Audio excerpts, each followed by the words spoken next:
Roberto, that's a tough pill to swallow. Many talking points. The major one, the penalty at the end. Your verdict? Well, obviously, it's sickening because obviously it's a really late action in the game. It's a penalty that, as a referee, you need to be sure. You need to be 100% sure. And he didn't give it straight away. He had to think, or he had to get some confirmation or some help from probably other eyes that they are further away from the action. So it's unacceptable, really, to see that decision being so wrong and so decisive. From our point of view, I thought the first half we went at our best. James McCarthy having to come off affected us. But then the second half we imposed ourselves. We created a real good attacking play, which gave us the 3 goals to get ourselves ahead. A real negative to lose Tom Cleverley through injury, but from that point on, is the 3-3 would have been tough to take, but the losing the game after an error from the referee, unfortunately, is even more painful.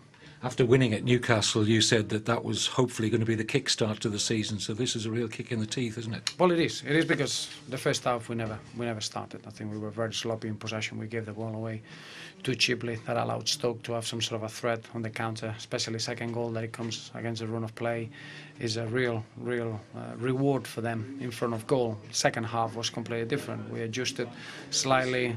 We imposed ourselves. Get the 3rd goal. Was going to be the toughest aspect of that game. Once we do that, we can't leave ourselves that exposed to concede another goal. We are a young team, but we need to learn how to manage games and how to go through those periods a little bit better. But it's quite tough to take for everyone that is watching the game, to lose or not to get anything out of the game just because of a bad call from the referee.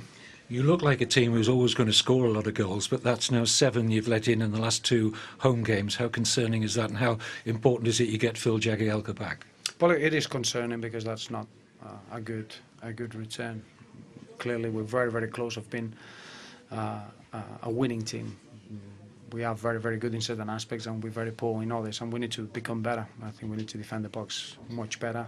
But it is getting some influential and leaders back into the side will help, but clearly we can do a lot better than what we did today defensively, even with the players that we have available. These niggling injuries won't leave you alone, but you know, when you do have everybody fit, is this a team that can make a genuine challenge for top 4? Well, I feel that the squad is really strong, and the mentality is really good. You saw it today. We never accepted defeat. Even the second half, we had to go with a team like Stoke with a lot of confidence that they could work with the scoreline in their favour. And I thought our second half performance showed that we got an incredible character and incredible personality.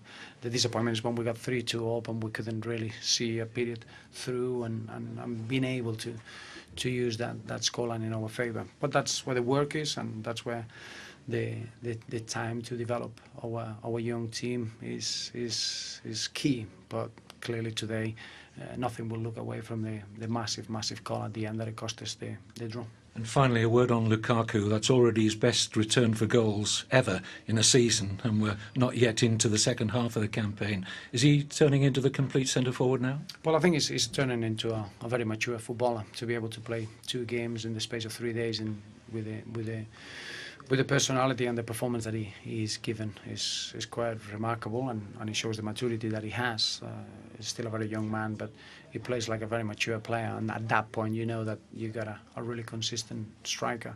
And it's a shame because in the second half I thought we had some outstanding individual performances, from Ross Barkley to Rom. I thought it was a real control in that performance, and clearly we deserve a lot more.